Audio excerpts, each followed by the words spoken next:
Nina essanyu lingi nafunye amawulire nga President w'eggwanga ng'ayita mu muduumizi ow'okuntiko wa UPDF yankuzizza eddaala nanjija ku ddaala lye mbaddeko erya Brigadier General nanfuula Major General.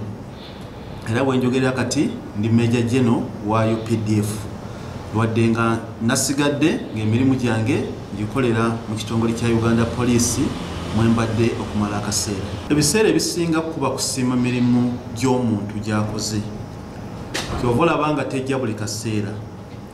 Promotion yange eyasembayo eyanteeka ku ranka ya Brigadier General yajja mu mwaka gwa 2020. Kati ebadde wayiseewo kumpi emyaka 5. Mu myaka egyo tukoze emirimu mingi okulaba nga eggwanga lyaffe libeera mu mirembe. Naye nga President bwe yannyongedde eno rank eya Major General ate ngenda kukola ndowooza n'omutima gwabike musuubire obuweereza ate obw'enjawulo kubanga kino kiragira ddala nti emirimu gyenkola President w'eggwanga agisiima, omuduumizi wa UPDF General Moses Kainerugaba agisiima, n'olwekyo musuubire obuweereza ate obw'enjawulo okulaba nti obumenyi bw'amateeka buggweerawo ddala mu ggwanga, eggwanga libeera mu mirembe. Download the app on App Store or Google Play Store now. Vision Digital Experience, the future of media.